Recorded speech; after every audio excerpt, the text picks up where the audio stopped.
옆 사람하고 한번 인사하시겠습니다. 환영합니다. 반갑습니다. 감사합니다. 또 새로운 얼굴들 혹시 있으시면 환영합니다. 축복합니다. 인사하시기 바랍니다. 오늘은 예수님의 탄생을 기다리는 대림절 넷째 주일입니다. 성탄을 준비하면서 기대하는 우리의 모든 마음에 우리 예수님이 방문하셔서 합당한 은혜와 풍성한 은혜로 채워주시기를 바랍니다. 우리가 믿는 하나님은 진공상태에 일하시는 하나님이 아니라 역사 속에서 일하시는 하나님이십니다. 지금도 실제로 우리 인간 역사 속에 내려오셔서 우리를 통치하고 다스리고 계십니다. 오늘 본문의 말씀은 누가가 기록한 예수님의 탄생 이야기입니다. 여러분, 옛날에는 성탄절에 성탄절 카드를 보냈잖아요. 저도 학생 시절에 100통씩 성탄 카드를 미리 한 12월 10일쯤이면 발송을 했던 그런 기억이 납니다. 근데 그 성탄 카드를 사기도 하지만은 또 학생 시절에 비난한 이 학생들 주머니가 약하다 보니까 종이를 사가지고 그려서 만들었던 그런 기억이 납니다. 아름다운 이제 예배당의 모습, 눈이 오는 가운데 밝게 빛나는 그런 그림을 그리기도 하고, 또 이제 목자들이 예수님을 찾아와 경배하는 그림을 그리기도 하고, 동방박사 그림을 그리기도 했던 기억이 납니다. 그렇지만 가장 아마 성탄절에 어울리는 그림이 있다 그러면 이제 구유 위에 누우신, 말 구유 위에 누우신 이 아기 예수님의 모습, 그 그림이 아닐까. 그 그림이만큼 우리에게 평안을 주는 그런 모습도 없을 거라고 생각이 됩니다. 여러분, 예수님이 이 땅에 내려오신 이 성육신의 모습은 정말 신비 중의 신비라고 할 수가 있습니다. 우리가 성육신 안다라고 이야기하지만 사실 체험적인 지식이 아니라서 이런 성육신을 우리가 완전히 알기라고 하는 것은 정말 쉽지 않고, 그러다 보니까 성육신의 진리를 누가 설명해 달라 그러면 겉돌기가 쉬운 것이 사실입니다. 그래서 우리는 이 성탄절에 아기로 오신 이 성자 하나님의 이야기를 통해서 감동을 받는다? 이거 결코 쉽지 않은 일입니다. 그래서 우리는 이 성탄의 사건들을 좀 세밀하게 살펴볼 필요가 있습니다. 그렇게 할 때에 성육신의 진리가 머리의 영역에서 우리의 가슴의 영역으로 내려오게 되고 믿음의 영역으로 내려오게 되는 것입니다. 지혜의 하나님께서 오늘도 말씀을 들을 때 우리에게 풍성한 깨달음 주시기를 주님의 이름으로 축원합니다. 제가 오늘 주시는 말씀을 통해서 두 가지 대주로 말씀을 나누려고 합니다. 한마디로 예수님이 이 땅에 오신 것은 첫 번째로 역사적 사건임을 말씀드리겠습니다. 그리고 두 번째로는 섭리적 사건임을 말씀드리려고 합니다. 두 가지가 뭐라고요? 역사적 사건, 그리고 섭리적 사건이라고 하는 것입니다. 먼저 첫 번째로 예수님의 이 땅에 오심은 역사적 사건입니다. 어떤 면에서 역사적인가? 혈통적으로 다윗의 후손으로 오셨다는 것이고, 또 이제 장소적으로는 베들레헴에서 태어나셨다는 것입니다. 오늘 누가가 기록한 예수님의 탄생 기록에서 강조된 것은 예수님의 이 역사적 탄생을 강조하고 있습니다. 그것을 확실하게 하기 위하여 오늘 본문의 1절에 보면 아구스도라고 하는 실제 역사 가운데 있었던 황제의 이름을 거론하고 있는 겁니다. 우리 1절 말씀을 함께 읽어보십니다. 그때 가이사 아구스도가 영을 내려 천하로 다 호적하라 하였으니, 가이사라고 하는 말은 영어식으로 발음하자면 케사르인데요. 이게 로마 황제의 통칭입니다. 마치 이집트 당시의 왕에게 주는 통칭이 바로라고 하는 통칭을 썼던 것처럼 로마의 황제에게는 이 가이사라고 하는 통칭이 있었습니다. 가이사 아구스도. 정확하게 말하면 이제 줄리어스 아구스투스죠. 줄리어스 아구스투스. 본명은 옥타비아누스라고 하는 이름입니다. 이 사람이 이제 황제로 있을 때 호적하라고 명령을 내렸다는 거예요. 천하로 호적하라라고 한 것은 당시 세계를 지배하던 나라가 로마였기 때문에 로마의 모든 이제 속국들, 로마가 모든 이 식민 지배를 하고 있던 나라들에게 세금 거둘 목적으로 다 고향에 가서 출생지에 가서 호적을 하도록 그렇게 명령을 내렸다는 것입니다. 누가는 예수님이 태어나실 때 있었던 그 호적 등재 이야기로 예수님의 오심이 결코 진공 상태에서 있었던 것이 아니라 역사 속의 인물인 것을 드러내고자 하고 있는 것입니다. 여러분, 누가가 성경의 기록을 두 권을 남겼어요. 하나는 누가복음이라고 하는 복음서를 남겼고, 또 하나는 뭐죠? 사도행전을 남겼습니다. 근데 여러분, 사도행전 1장 1절에 보면 데오빌로라고 하는 사람에게 편지를 쓰는 것임을 알 수가 있습니다. 또 누가복음 1장 3절에 보면 누가복음 역시 누구에게 쓰고 있어요? 수신자가 누구예요? 데오빌로에게 1장 3절에 보면 데오빌로에게 이제 편지를 보내고 있습니다. 근데 누가복음이나 사도행전이나 그 데오빌로 뒤에다가 존칭을 붙였어요. 뭐라고 붙였어요? 가카라고 하는 존칭을 붙였습니다. 당시에 이 가카라고 하는 존칭은 적어도 이 식민 지배국의 총독 이상의 사람들에게 붙이는 호칭이었다고 그래요. 그러니까 아마도 이 누가는 당시에 로마 사람이자 그리고 총독으로 임명을 받았던 어떤 사람에게 이 편지를 보냈을 것으로 사람들이 추정을 합니다. 아니면 그 이상의 사람, 호민관이나 이제 집정관들 이상이 되는 사람에게 이 편지를 보냈을 것으로 보여집니다. 아마도 그가 기독교 신앙에 대해서 더 알고 싶어 했을지도 모르죠. 그래서 그 내용을 자세히 써서 기록을 남겨서 그에게 편지를 보낸 것입니다. 이제 이 총독 혹은 이제 유력한 인물이었던 데오빌로에게 편지를 써서 그는 이제 이 누가복음의 모든 이야기를 시작을 하는데 그 첫 번째 이야기가 바로 호적 이야기를 통하여 예수님이 실존 인물임을 말씀하고자 했던 것입니다. 여러분, 당시 로마 사람들이 만일 예수님의 이야기를 처음 들었다 그러면 그들이 예수님을 어떻게 이해했겠습니까? 아마도 그들은 예수님을 그리스 로마 신화가 이야기했던 그런 신들의 탄생 이야기를 보면 전부 다 이상한 이야기잖아요. 우리가 생각하기에 이거 사실이 아니구나 그렇게 생각될 겁니다.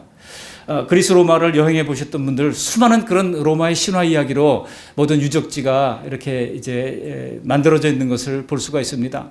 그만큼 신화적인 상황에 젖어 있던 나라가 당시 로마였거든요. 그러니까 이 사람들은 예수님의 이야기를 아무리 해도 이거 신화구나 그렇게 인정할 가능성이 있었다는 겁니다.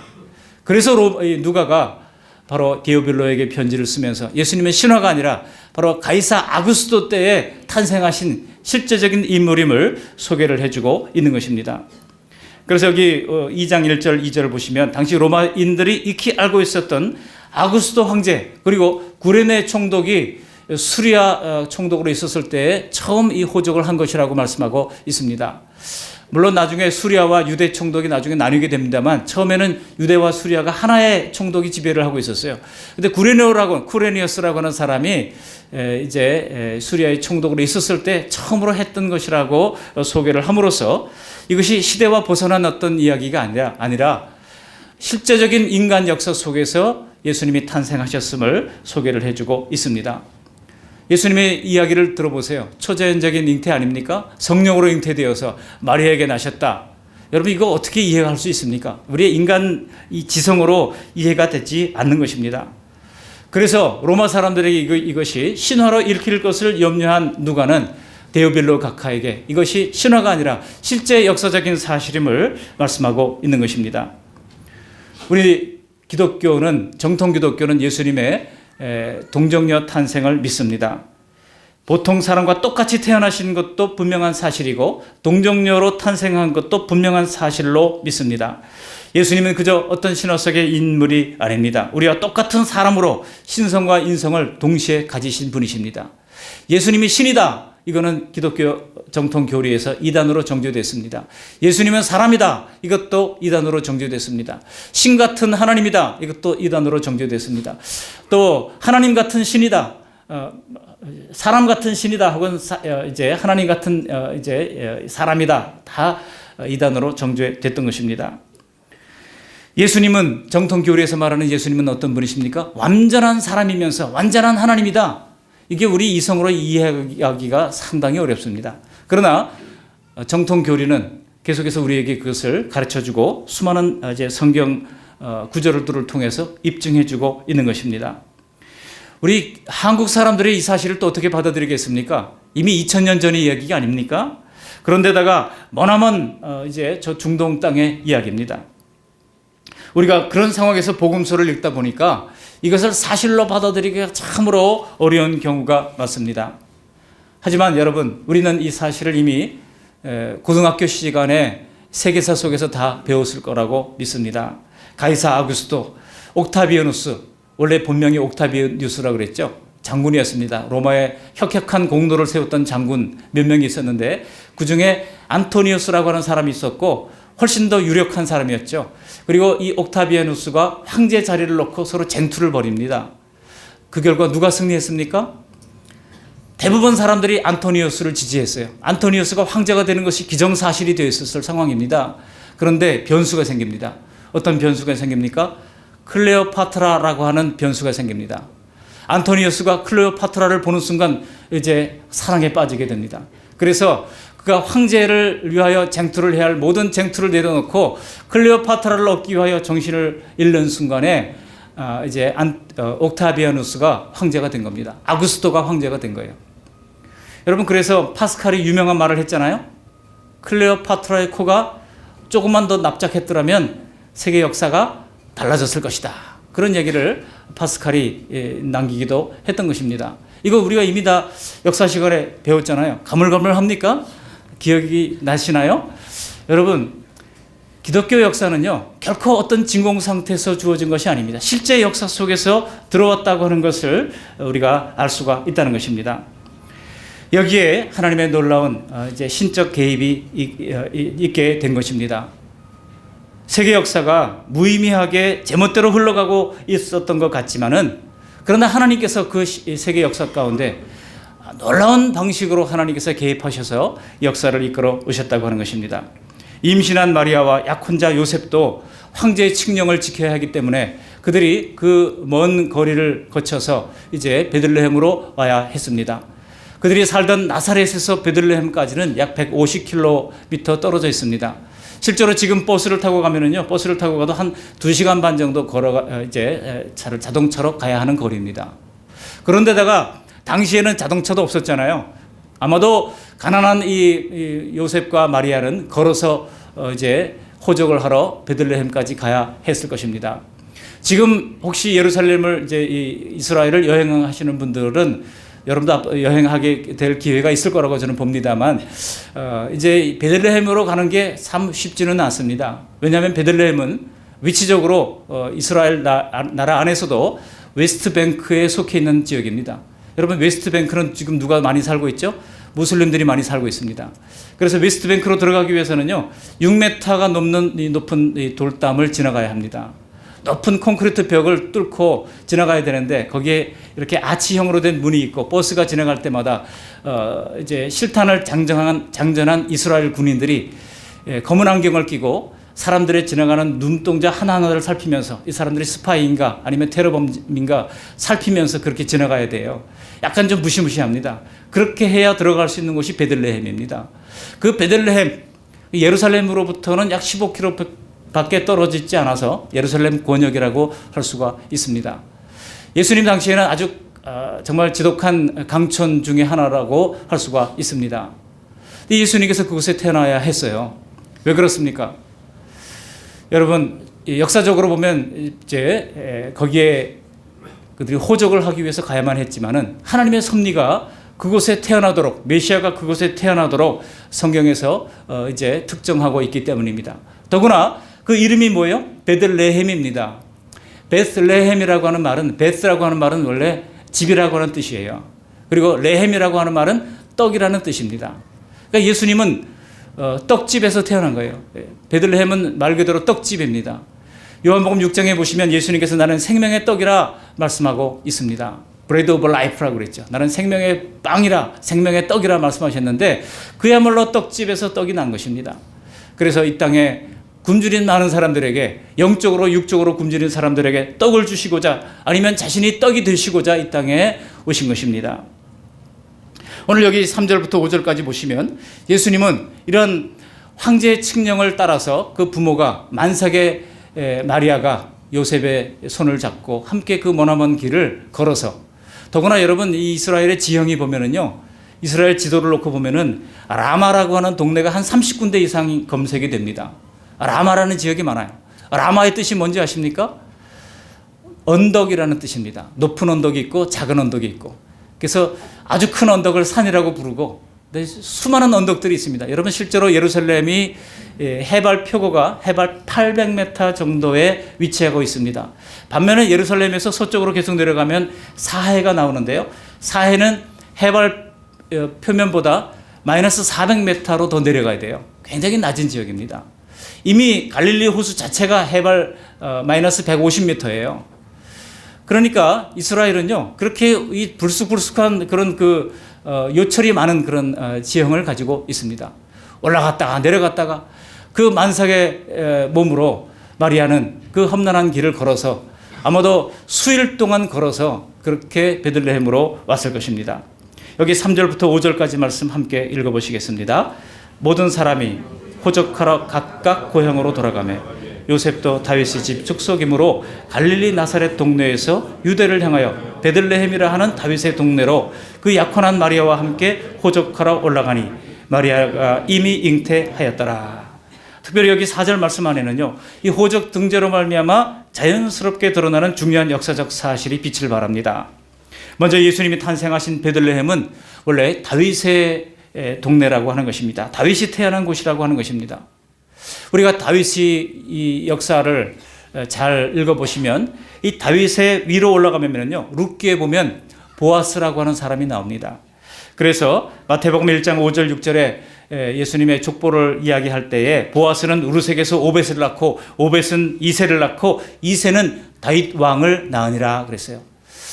그래서 이 성경의 아들이라고 하는 것에 보면은 누구누구 아들이라 할 때는 사실은 그 아들이라고 하는 것에 상당히 많은 대수가 생략되어 있는 경우가 많아요. 유력한 사람들을 아들로 짚고 넘어가지 거기에 별로 유력하지 않은 인물들은 다 일일이 언급을 하지 않는 경우가 많습니다.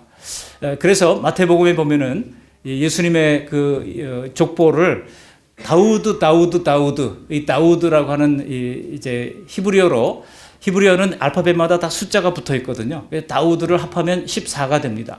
그래서 3번에 걸쳐서 14대 끊어서 맞추고 있는 겁니다. 예수님이 다윗의 후손으로 오실 그 메시아라고 하는 사실을 확신하기 위하여 가르쳐 주기 위하여 마태가 예수님의 족보를 이렇게 42대로 이제 편성을 한 것이죠.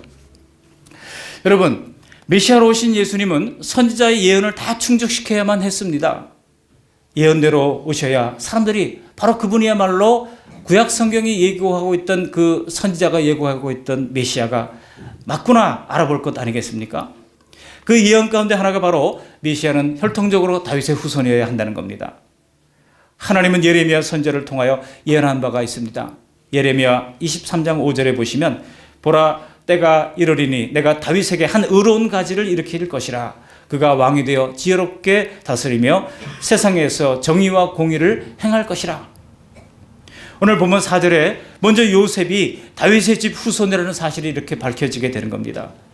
요셉의 법적 아들인 예수님 역시 다윗의 후손입니다. 어떤 분들은 얘기해요. 예수님은 성령으로 잉태했기 때문에 사실 피가 섞이지 않은 사람 아니냐? 그런데 어떻게 다윗의 후손이냐? 얘기하는 분들이 있습니다만 법적으로 다윗의 후손이 된 것입니다.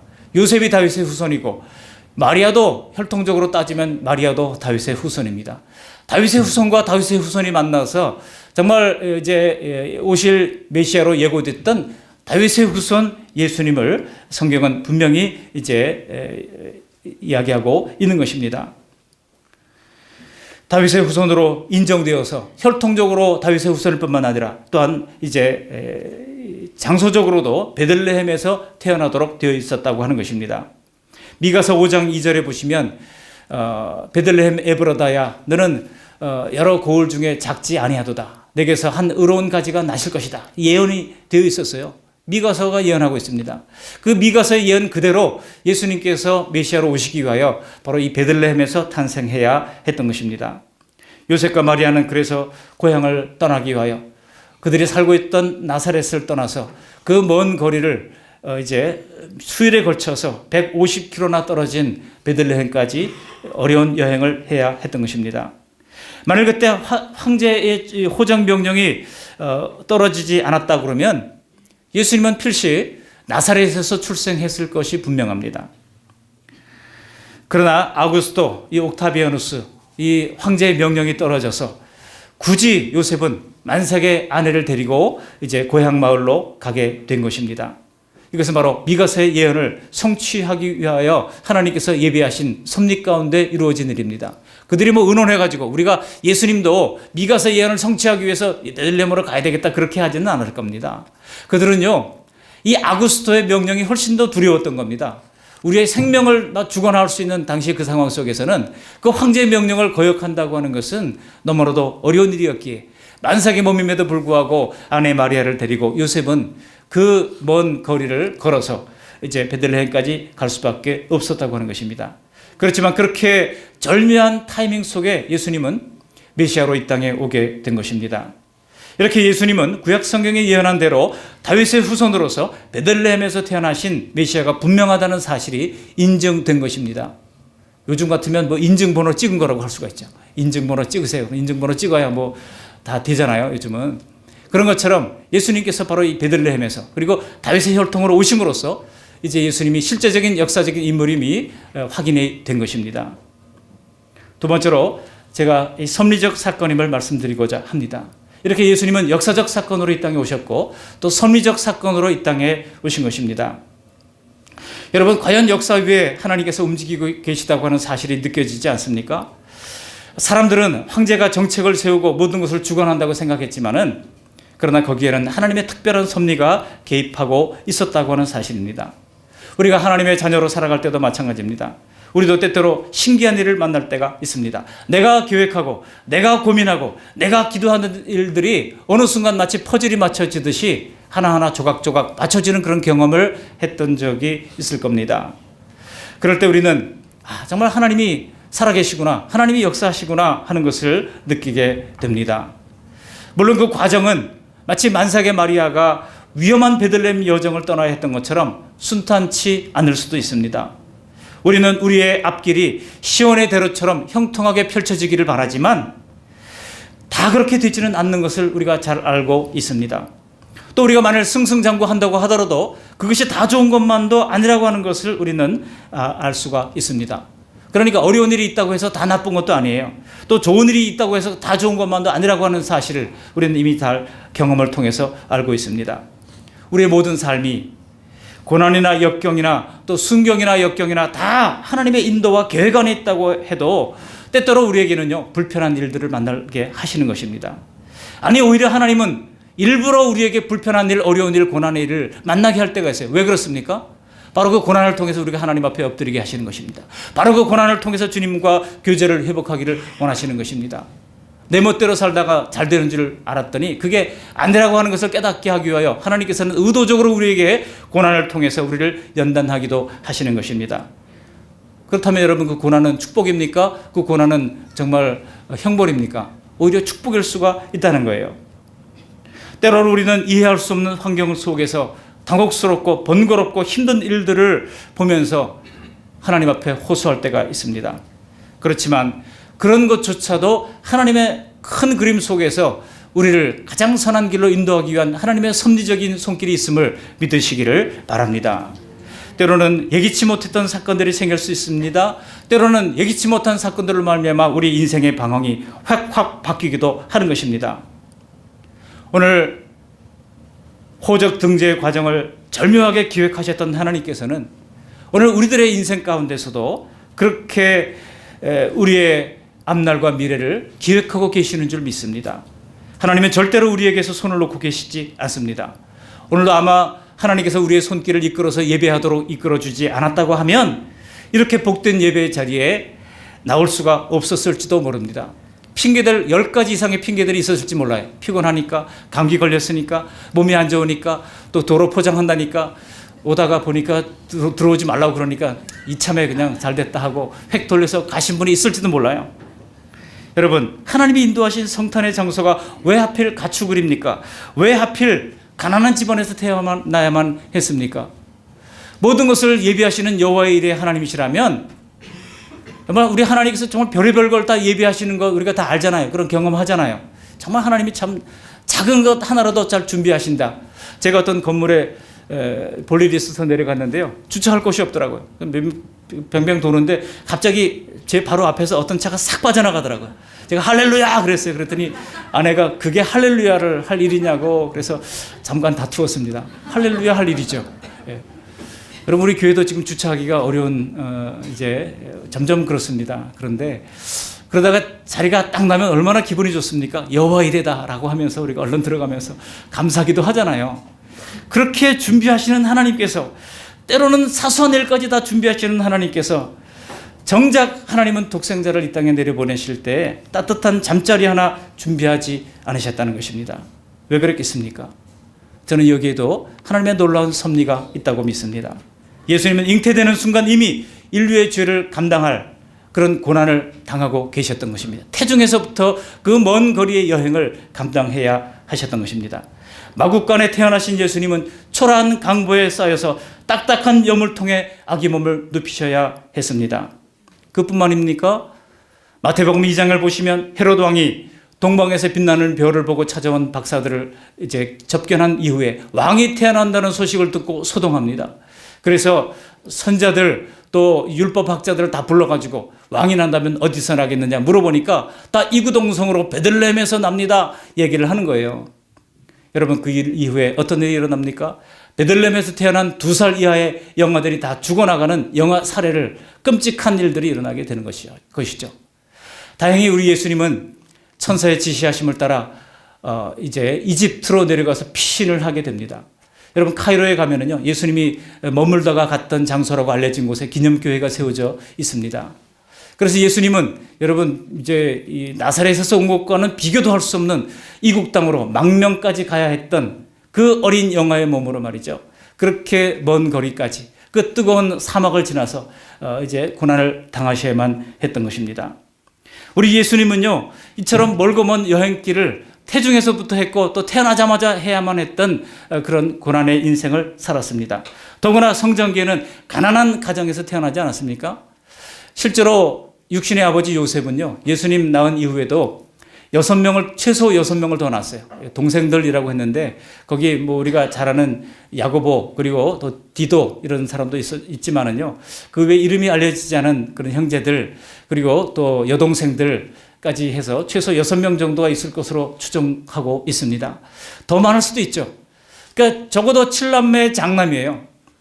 혹시 여기 장남 계시면 손 들어보세요. 장남. 아이고, 참 존경스럽습니다. 대한민국에서 장남으로 살기라는 책이 있더라고요. 저도 그래서 신기해서 한번 읽어봤어요. 왜냐하면 저는 장남이 아닙니다. 저는 3남이거든요. 하도 우리 큰형님이 좀 이해가 안 되는 것이 많아가지고 장남의 마음을 이해하고자 제가 그 책을 써서 한번 읽어본 적이 있어요. 그 책을 읽으면서 많이 이해하게 됐습니다. 우리 장남들에게 박수 한번 주실까요? 장남들에게 박수 한번 주실까요? 물론 우리 차남들이나 삼남들이나 또 그 이후에 있는 분들도 할 말이 다 있을 겁니다. 가족들을 만나면 왜 할 말이 없겠습니까? 근데 장남으로 한국 사회에서 살아간다고 하는 것은요, 그 자체가 이미 많은 짐을 지고 있는 거예요. 그렇기 때문에 제가 여러분 박수를 한번 드린 겁니다. 아주 훌륭하십니다. 그 책임을 잘 감당해 주신 거 하나님께서 위로해 주실 줄 믿습니다. 예수님이 장남이셨어요. 적어도 7남매 장남으로, 더구나 학자들에 따르면 예수님의 육신의 아버지 언제 돌아가셨습니까? 예수님이 10대 초반에 이제 돌아가신 것으로 추정을 하고 있습니다. 그러니까 7남매 장남으로 아버지 없는 가장 역할을 예수님께서 어려서부터 해야 했다는 것입니다. 가난한 가정에 태어나셔서 어렸을 때 그 7남매의 가정으로 온갖 이 생활의 책임을 다 져야만 했던 그런 어려움을 주님께서 겪으셨던 것입니다. 없는 집에 장남 역할을 한다는 게 얼마나 어려운 일입니까? 죄악 세상에서 고통당하는 인간을 구하기 위해 내려오신 예수님은 죄가 낳은 인간의 모든 고통을 어려서부터 다 깊게 짊어지고 살아가셨다는 것입니다. 가난의 힘겨움이 있었죠. 또 육신의 아버지 요셉과의 사별의 아픔이 있었을 것입니다. 또 신분적인 멸시를 받으셨을 것입니다. 또 철저한 오해와 비난을 당하셨습니다. 뿐만 아니라 3년 동안에 데리고 다녔던 그런 제자들이 예수님을 팔아넘기는 배신의 아픔을 경험해야 했고, 가장 가까웠던 이 베드로마저도 이제 십자가에 달리셨을 때 3번이나 예수님을 부인했고, 3번째는 예수님을 저주하면서까지 부인하는 고통을 당하셔야만 했습니다. 예수님은 인간사의 고통 중에 겪지 않은 고통이 하나도 없으십니다. 그래서 우리가 고통당할 때 예수님은 몸소 겪은 체험을 통하여 우리의 마음을 누구보다도 더 잘 이해하시는 것입니다. 그래서 여러분, 히브리서 4장 15절에 보시면 이렇게 우리를 위로해주고 있는 것입니다. 히브리서 4장 15절을 제가 읽어드립니다. 우리에게 있는 대제사장은 우리의 연약함을 동정하지 못하실 리가 아니요 모든 일에 우리와 똑같이 시험을 받으신 이로되 죄는 없으시니라. 아멘. 그 뒤에 뭐라고 그랬습니까? 그러므로 우리는 긍휼의 하심을 받고 때를 따라 돕는 은혜를 얻기 위하여 은혜의 보좌 앞에 담대히 나아갈 것이니라. 은혜의 보좌 앞에 담대히 나가도록 하나님께서 우리를 그렇게 예수님을 본하여 고난을 당하게 하셨다는 것입니다. 오늘 딱딱한 구유에 누워서 첫 성탄을 맞이하신 우리 예수님은 우리를 따스하고 평안하게 잠들게 하시기 위하여 스스로가 그 고난길을 자초하신 것입니다. 말씀을 정리합니다. 이제 내일 모레면 예수님께서 탄생하신 탄생을 기념하는 성탄절입니다. 세상은 예수님을 존재하지도 않았던 인물로 덮어버리려고 합니다. 혹은 단지 4대 성인 중에 하나로 인물, 어떤 인간으로만 놓아두려고 합니다. 그러나 우리 제자들은 예수님을 이 땅에 오셔서 우리와 같은 하늘 아래 같은 공기를 마시면서 역사 속에서 사셨다고 증언하고 있습니다. 뿐만 아니라 성경의 수많은 선지자들은 이 예수님을, 성령으로 잉태된 예수님을 이제 베들레헴에서 나실 분으로, 다윗의 후손으로 나실 분으로 그렇게 증언하고 있는 것입니다. 이렇게 예수님은 탄생부터 십자가의 죽으심까지 오직 우리 모두의 죄를 대속하시는 그런 짐을 짊어지셨던 것입니다. 우리를 위해서 모든 것을 준비하고 인도하시는 예수님은 정작 자신을 위해서는 아무것도 준비하지 아니하시고 말구유에서 첫 성탄의 밤을 보내신 것입니다. 그 이유가 무엇입니까? 고린도후서 8장 9절은 이렇게 설명하고 있습니다. 우리 주 예수 그리스도의 은혜를 너희가 알거니와 부유하신 자로서 너희를 위하여 가난하게 되심은 그의 가난하심을 인하여 너희로 부유하게 하려 하심이니라. 이 성탄의 계절에 우리를 부욕케 하시려고 하는 예수님을 우리의 구주로 주님으로 모시고, 그리고 예수님 안에서 마련하신 모든 생명과 부여를 누리며 사는 우리 모두가 되시고, 뿐만 아니라 예수님을 닮아서 우리 주변에 있는 또 다른 가난한 모습으로 오신 작은 예수들에게 사랑을 베푸는 우리 모두가 되시기를 주님의 이름으로 축원합니다. 아멘. 우리 다 같이 합심해서 기도할 때 그렇습니다. 역사 속에 오신 예수님, 그리고 이제 섭리적인 예수님 기억하면서 하나님, 우리가 예수님을 높여드리며 경배하되 하나님 또한 예수님께서 우리에게 주신 그 부유하심을 누릴 수 있도록 도와주시고, 우리 또한 우리 주변의 작은 예수들을 돌아볼 수 있는 사랑의 마음을 허락해 주옵소서. 뿐만 아니라 어려운 일을 당한다 할지라도 그 속에 하나님의 섭리가 있음을 신뢰하고 인정하는 우리 모두가 되게 하옵소서 기도하시고, 또 주보 첫 페이지에 있는 중보기도 제목이 있습니다. 예배의 감격을 허락해 주옵소서. 다음 세대를 하나님 긍휼히 여겨 주옵소서. 선교 현장의 선교사님들에게 은혜를 베풀어 주옵소서. 노년의 어르신들에게 아름다운 시니어로 살아갈 수 있도록 힘주시옵소서. 여호와의 채우심을 체험하게 하옵소서. 성령 안에서 하나 되게 하옵소서. 우리 다 같이 합심하여 기도합니다. 고맙고 감사하신 하나님, 날마다 귀한 주님의 말씀 들려주시니 감사를 드립니다. 하나님 아버지, 부유하신 자로서 우리를 위하여 가난하게